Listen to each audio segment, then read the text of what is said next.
आगरा में acid attack के अलग-अलग मामले में 20 और 25 साल बाद मुकदमा दर्ज हुआ है। एक महिला पर 1997 और दूसरी महिला पर 2002 में एसिड अटैक हुआ था, जिसमें दोनों बुरी तरह जल गई थीं। पारिवारिक कारणों के चलते दोनों ही महिलाएं थाने में शिकायत दर्ज नहीं कर पाई थीं।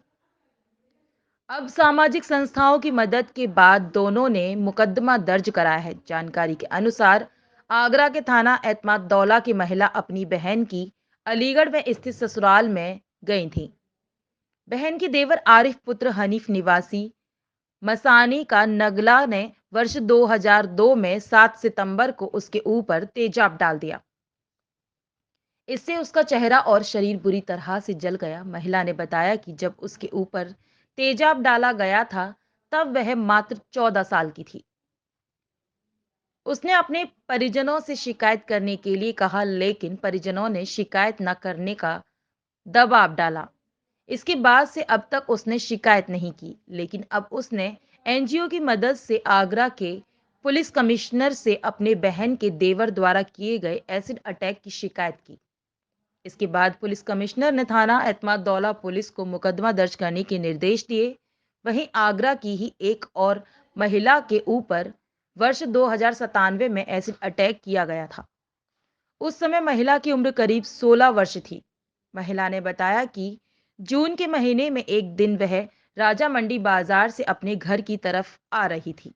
इस दौरान रास्ते में एक युवक ने उसके चेहरे पर एसिड फेंक दिया, जिससे उनका चेहरा बुरी ही तरह से जल गया। लेकिन वह भी पारिवारिक कारणों के चलते आरोपी के खिलाफ शिकायत दर्ज नहीं कर पाई। अब आगरा की सामाजिक संस्था civil society of Agra acid attack पीड़ित और छाव फाउंडेशन की मदद से उन्होंने पुलिस कमिश्नर से मुलाकात की और शिकायत की। पुलिस कमिश्नर के निर्देश पर थाना ताजगंज में मुकदमा दर्ज कराया गया है।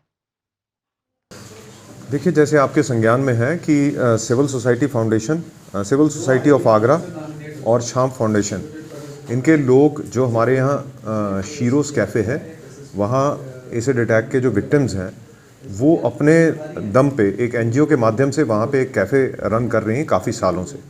उनकी कुछ समस्याएं थी, उनकी समस्याओं को लेके ये सभी लोग मुझे मिले और एसिड अटैक विक्टिम्स भी मिले। उनमें से 2 विक्टिम्स ने बताया कि उनके केस उस समय रजिस्टर नहीं हो पाए। उन्होंने ये नहीं कहा कि वो पुलिस के पास गए और पुलिस ने केस रजिस्टर नहीं करवाया। उनका कहना था कि उस समय उनकी हिम्मत नहीं हुई, उस समय परिस्थितियां ऐसी थी कि उन्होंने केस रजिस्टर नहीं करवाए। तो उनसे तहरीर लेके एतमाद-दौला में एक और एक ताजगंज में मुकदमा कायम किया गया है और उसकी फर्दर इन्वेस्टिगेशन होगी और प्रॉपरली डिटेल्ड इन्वेस्टिगेशन होगी। और जो खासकर एतमाद-दौला का मुकदमा है वो शायद 20 साल पुराना है। ताजगंज का इंसिडेंट जो है वो 22 साल पुराना है और जो एतमाद-दौला का इंसिडेंट है वो संभवतः अलीगढ़ के किसी थाना क्षेत्र का है। तो पहले मुकदमा यहाँ पे कायम करके इनिशियल इन्वेस्टिगेशन यहाँ पे होगी और फिर एविडेंस के आधार पे अगर आवश्यकता पड़ेगी तो बाकी की इन्वेस्टिगेशन जो है वो अलीगढ़ से करवाई जाएगी। और जब ये इन्वेस्टिगेशंस कंप्लीट हो जाएंगी उसके बाद विभिन्न स्टेजेस पे जो गवर्नमेंट की स्कीम्स हैं उनमें जो भी कॉम्पनसेशन मिलनी होगी उसके लिए भी जो हमारी कमेटी बनी हुई है उसके माध्यम से प्रस्ताव भेजा जाएगा। इसके अलावा जो और एसिड विक्टिम्स थी उनकी छोटी छोटी समस्याएं थी, छोटे छोटे इश्यूज थे, वो भी उस समय सुने गए और उनका भी हल किया जा रहा है।